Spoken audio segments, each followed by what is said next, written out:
Hola amigos, ¿cómo están? Bienvenidos a La Voz del 21. Mi nombre es Mayra Calderón y vamos a analizar ahora lo que está pasando en las protestas. Si bien es cierto, en el corredor minero se ha tratado de liberar la vía, todavía en el sur algunas comunidades se resisten a que las empresas mineras empiecen operaciones. Y este es el caso de la mina San Rafael. Hay un bloqueo y bueno, el lunes pasado las comunidades del distrito Antauta acordaron apoyar el reinicio de las actividades de San Rafael. Sin embargo, los dirigentes de otros distritos de San Antón, Asillo o Ayaviri se han opuesto.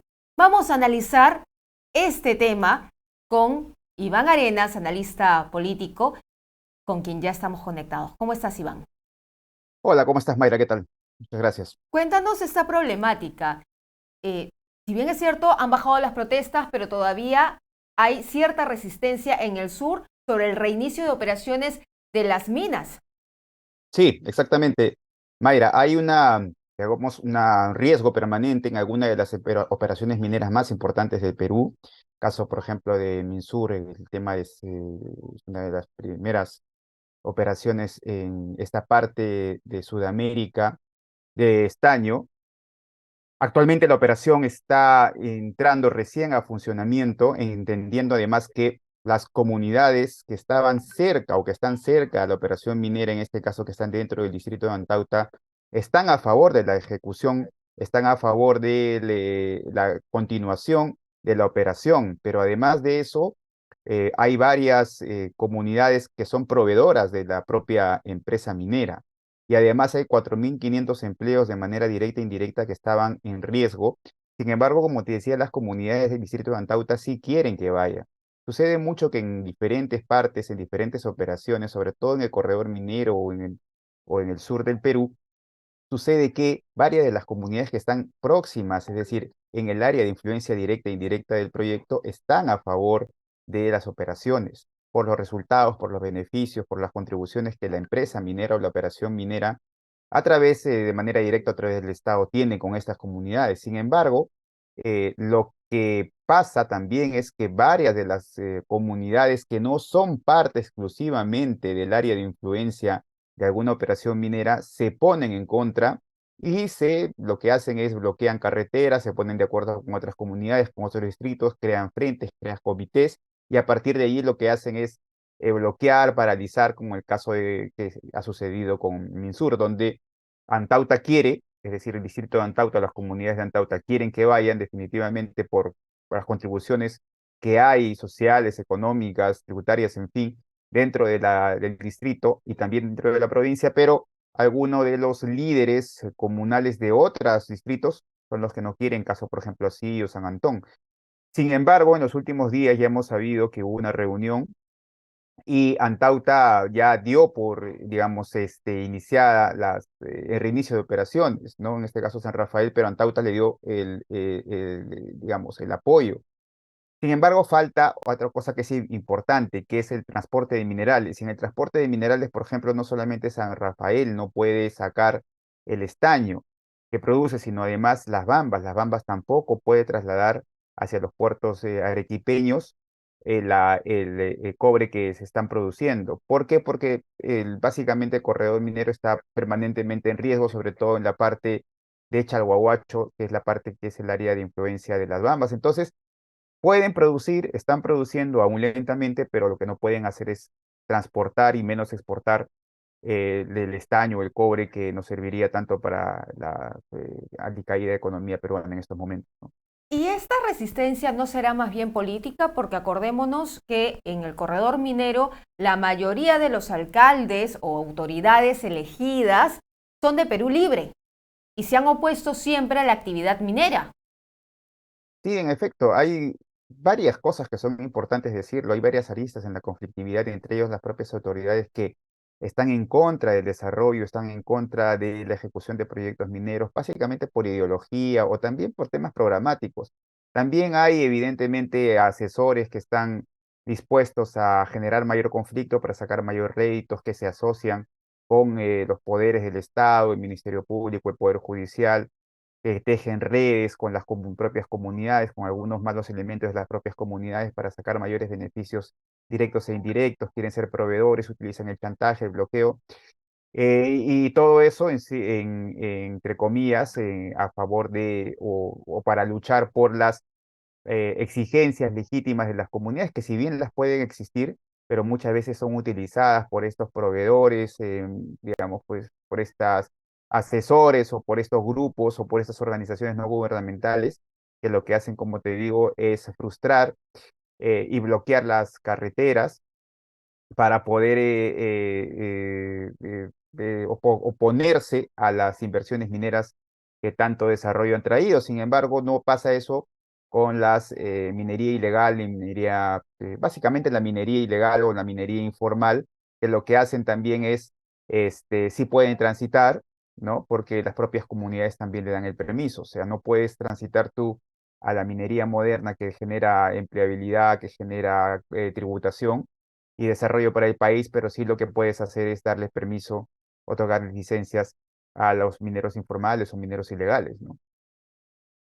Caso, Iván, ¿se ha visto presencia del Ejecutivo para poder solucionar el problema? Porque eso es lo que se ha estado reclamando, que en el corredor minero no se ha visto ni al Premier, ni a un ministro, ni a nadie que represente al Ejecutivo para poder escuchar, ¿no? Y atender esta situación. Mira, sí se ha visto, sin embargo, todavía acuérdate tú que esto es un gobierno que todavía no ha hecho, digamos, grandes acciones en el sentido de que no pueden desplegarse a la zona, es un gobierno que todavía por la propia dinámica de la conflictividad social alrededor de las vanguardias comunistas contra el gobierno, por esta razón el gobierno no ha podido desplegar, caso por ejemplo el Ministerio de Energía y Minas o caso de la propia PCM que ha tenido cambios en los últimos días. En fin, todavía no se aprecia digamos, la mano de estas instituciones, pero yo creo que en el transcurso de las semanas pueden hacerse, ¿no? En todo caso, necesitamos una nueva forma de entender la conflictividad. No sé si bajo este gobierno lo va a poder lograr, pero lo que sí necesitamos es que no solamente proteger, sino además promover las inversiones mineras en un momento en el que el cobre está en una demanda por la propia transición energética digamos, de la economía de carbón a una economía renovable. Entonces, el mundo va a necesitar cobre, hay una demanda para el 2050 aproximadamente de 60 millones de toneladas de cobre frente a los 30 millones que producimos ahora. El Perú produce cerca de 2,5 millones, tranquilamente podría producir cerca de 6 o 5 millones en los próximos años. Sin embargo, eso necesita políticas, se necesita resolver los conflictos, se necesita ponerse de acuerdo en las comunidades y se necesita otra cosa fundamental, que no solamente tiene que intervenir acá el Ministerio de Energía y Minas o la PCM, sino también el Ministerio de Energía, Ministerio de Economía y Finanzas, porque necesitamos que la ejecución del gasto público sea mucho más rápido. En este caso, los gobiernos regionales o gobiernos locales no hacen lo suyo. Muchas veces los conflictos básicamente alrededor de la minería o las industrias extractivas suceden básicamente por culpa o la ineficiencia o ineptitud de gobiernos locales que no tienen la capacidad de gasto intensiva para poder desarrollar proyectos. Entonces, ¿qué haces? Que tienes millones de soles, pero o no los sabes invertir en proyectos o simplemente los dilapidas en acciones que no son concretas, que no generan ningún desarrollo, o simplemente son utilizadas por grupos pues, de proveedores locales, en fin, que lo que hacen es que se asocian para poder extirpar todo el dinero del Estado, del erario público, y el dinero de la minería, el dinero del canon minero no se queda pues en la zona. Entonces, hace falta muchísimo trabajo, una nueva ordenanza territorial en el sentido de mejorar la presencia del Estado a través de los proyectos de desarrollo de agua potable, cerrar las brechas sociales, eso es lo que falta y eso es Sí. lo que no existe, como tú misma lo señalas, de algunas acciones políticas e ideológicas de parte de algunas autoridades, ¿no? Iván, ¿nos puedes enumerar cuáles son las minas o las empresas mineras que en esos momentos ven su actividad en riesgo? Casi siempre son las mismas, de verdad. Déjame decirte, casi siempre están en el corredor minero del sur, donde está básicamente 50% de la producción de cobre. Es importante Corredor Minero del Sur, donde se ubican además Santa Pacay, Constancia, se ubican las Bambas. Las Bambas en este momento no puede sacar el transporte de concentrados, sus concentrados no los puede exportar. tiene capacidad para exportar, para producir cerca de 400.000 toneladas al año, y solamente el año pasado ha sido cerca de 200.000 y tantas, es decir, la mitad. Las Bambas es el 1% del PBI. Las Bambas produce muchísimo, es una de las minas más importantes de esta parte del continente. En fin, tienes ahí a Antapacay, que siempre está en peligro, siempre está en riesgo, tienes a Constancia, tienes a otras minas como el caso de San Rafael, que en estos momentos las no comunidades cercanas, sino comunidades que están en el anillo, en el tercer o cuarto anillo de influencia son las que se oponen. Pero básicamente esa es, ya han detectado con el corredor minero del sur, como te digo, es importante tomarlo porque ahí se produce 50% de la producción de cobre nacional. Ahora, ¿por qué es importante este corredor? ¿Y por qué es importante la minería en general? Porque es un activo crítico estratégico. Un activo crítico estratégico es que un activo en el país se necesita de todas maneras para que el país pueda funcionar, que si de alguna otra manera ese activo estratégico sufre un daño o es amenazado o es bloqueado, el Perú Ujú. sufre consecuencias económicas o sociales o políticas. Y el corredor vial del sur es un activo estratégico, un activo crítico estratégico nacional. Sin embargo, sucesivos gobiernos no lo han tratado así. Es por eso que hasta ahora el corredor vial del sur sigue bloqueado, hasta ahora el corredor vial del sur sigue a merced de algunos grupos de asesores, organizaciones no gubernamentales que Claro. inventan, que construyen narrativas absolutamente falsas, medioambientales, de contaminación. Pero, por ejemplo, hasta ahora no tenemos ningún informe técnico que sustente lo que ellos dicen. Entonces, las minas casi siempre son las mismas. Lo que falta en el país es desarrollar más minas. Tenemos en el cinturón del norte, cinturón de cobre del norte, que es importante. Tenemos Galeno, Michiquillay, tenemos Tía María, que es un proyecto que tiene que salir de todas maneras, a pesar de que allí hay narrativas en contra del proyecto por el tema de agua, a pesar de que el del Tambo es de cerca del 70-80% del agua del Tambo se consume en la agricultura, el 20% y el otro 80% se va destinada simplemente al mar. En fin, hace falta proyectos mineros en un momento como este. La minería en el Perú y sobre todo la minería de cobre en este país puede ser la gran solución para poder erradicar la pobreza, generar empleo y generar riqueza. Sin embargo, hay un sector político ideológico que es minoritario, que no lo quiere hacer así, que no lo quiere ver así. El Perú es un país bendecido por el cobre. Si el Perú pusiera a echar a andar todos sus proyectos de minería, no solamente de cobre, tendría cerca de 60.000 millones de dólares, es un montón de dinero. Para poder reducir pobreza, para poder reducir las brechas sociales, para poder generar empleo, para poder extender la clase media.